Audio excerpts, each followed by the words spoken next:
convert, right? And you can stay. You can do like 1 year, 3 year, and you have different levels of membership.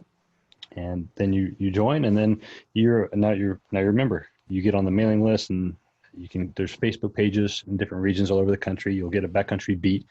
It's like a backcountry beat is kind of like Field and Stream for BHA. Right. So it'll give you the latest, what's the latest and greatest, and where those regions are. What's going on in DC, what's going on here, and we're fortunate here. We're plugged into the leadership here pretty well. So if we get in, we're actually in a great position to help contribute to having some of these pint nights and hosting these. So getting into that, if you want to get into that in the future, that's something we can actually talk about. We find a good spot and bring in some of those guys and bring in some more hunters. We put out the word. So if you want to get out into the woods, you want to learn how to do this, come join us, come have a beer with us. We'll sit down and talk with you. And those nights, those kinds of events actually have increased our huntership and that recruitment factored there. Well, you just got one more plus a family. So I know I'm going to be all about that. I didn't even know anything about it. So I did, but I didn't know that it was this Antun. So no, I appreciate that for sure.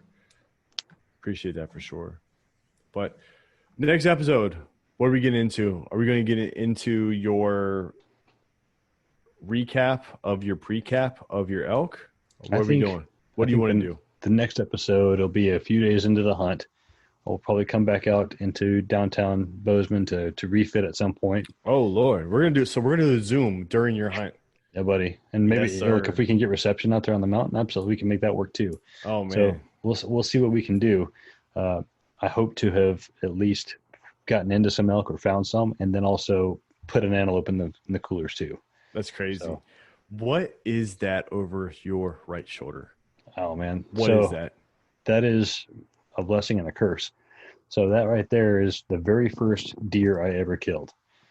I call him Spike because he's not, and he is a 15-point, 148-inch or 150-inch, depending on if he's measured typical or non-typical, whitetail buck from Georgia. He was killed on public land from a tree stand out in the middle of nowhere that an old man put me on.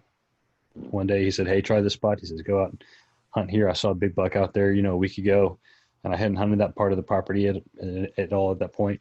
So I went up, sat down. I remember it was very cold, and I was doing the nod. And after one of the nods, I just happened to look up, and I just see antlers floating through the woods. Oh my God!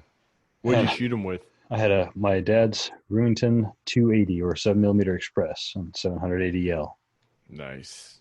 Yes, sir. Congratulations, man! It's absolutely beautiful. Yes, absolutely massive.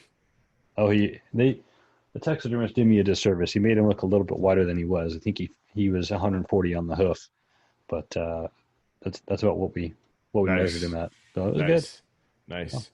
Guys, thank you so much for tuning in. This is our first visual audio connection. It's amazing. Zoom is a crazy, wonderful tool. We want to say screw you, COVID. We also want to say, guys, good luck to your upcoming season. We're getting there. The summer is winding down. All your hard work is about to come to fruition. You are about to reap the fruit of your labor. So, and you got anything last words? Anything else to say? No, man, I just can't wait to pack it out. Pack out, guys. All right. Take it easy, guys. All right. Have a good one.